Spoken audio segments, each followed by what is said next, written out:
Hello, welcome to another episode of Veer Peer Help.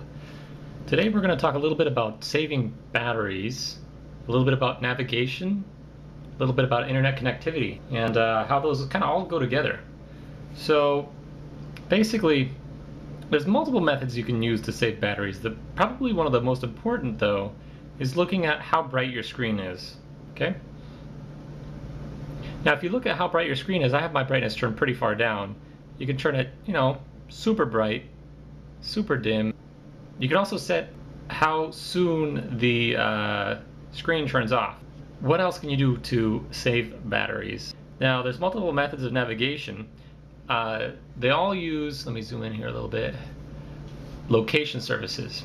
If I tap on location services, you'll see that I have actually completely turned off all of my location services. It says turn on GPS. Well, let me go ahead and go over here and say locate me using, so I can either turn it on down here, or I can go up here and say use GPS.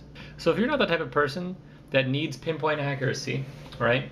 If you're not using a GPS to drive around, like for navigation, basically anything that you need to be a little bit accurate, or both fast and accurate, would need GPS. The weather app is probably a bad example, because that's probably something that would use Google services, probably be perfectly suited for it, I should say. Now, Google services is going to use a little bit less battery power because it's not using your GPS chip in the phone. It's just looking at triangulation through the cell phone towers. So I'll go ahead and leave my Google services on. From what I know, it doesn't use too much battery power to do that. Another thing you can do is check on how often stuff is updating. For example, if I go to my messages and I go to buddies, I can see that I'm offline. Now, if you go online, just by tapping on the offline button there, you can, of course, chat with your friends through Google Talk and so forth. So if you're a person that does that a lot, maybe you want to leave it on. If you're a person that doesn't do very much at all, then definitely turn it off as much as possible. But it does make a little difference in your battery consumption. So chatting. The other thing that you should check is how often programs are checking in. For example, if you use a program like Yam right here, which is a Yammer client, and I could go in and actually check in the settings to see how often it actually checks for updates. What is more common that people might use is Facebook.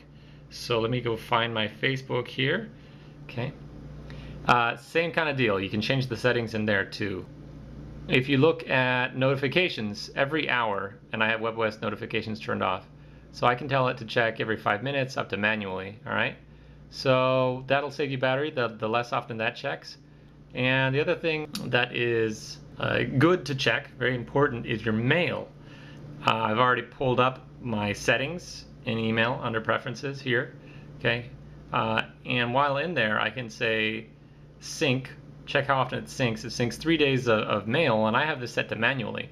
Now, if I expect to get email infrequently, then I can set it to as items arrive, which means, if I get it, for example, if I get an email maybe once an hour, then that's a great option, because that's kind of the equivalent of basically checking every hour, right? But if I get email fairly frequently and I don't want to run out of the batteries, then I should set it to, maybe 30 minutes, 15 minutes, an hour, or even more, right? As I have this one, like I just showed you, I have this one set to manual. So that means whenever I hit the refresh button, it'll come up. Email will kill your batteries if you have too many accounts. If you have a lot of accounts and they're checking too often. Now, there's one other thing I want to discuss that's pretty critical to saving battery power, and that's looking at Bluetooth and Wi-Fi. So if you're in an area that has Wi-Fi, it saves you battery to have all your data communication go over Wi-Fi, generally speaking, than it does to do it over the WAN network, AT&T in the case of the Veer. If you want to turn on your Wi-Fi, you either tap on this, or you can go here in the upper right-hand corner and just swipe down, see, like that. From any window, you can be in the main area and swipe down like that, and go to Wi-Fi and basically turn it on, and then it'll search for your Wi-Fi locations. So I'll go ahead and do that. You can get to your preferences from there too, and it should show that I have a wireless connection here fairly soon. You can see in the upper right hand corner it says it's searching right now. Now it found one. Boom, I'm connected to the Wi-Fi. Great. Now, Bluetooth is something you use to communicate, for example, if you're listening to music through Bluetooth headphones, or you want to do some data transfer, or keyboard, for example.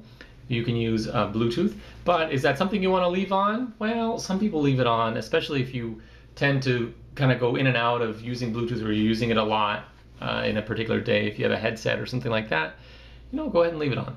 But if you turn it off, will it save power? Yes, it'll save a little bit of power if you turn it off. If you turn it all off, of course, you're going to get longer battery life. But remember, this phone is supposed to be convenient and useful for you. So, keep on what you need. If you need something, if you like it, leave it on. Try it out. See how it works. If it lasts you as long as you need it to, perfect. Make sure to just, use it how you want to use it, and worry about the battery life if you start noticing an impact. If you don't notice an impact, don't worry about it. All right. Thanks for visiting, and please leave any comments that you may have in the comments below.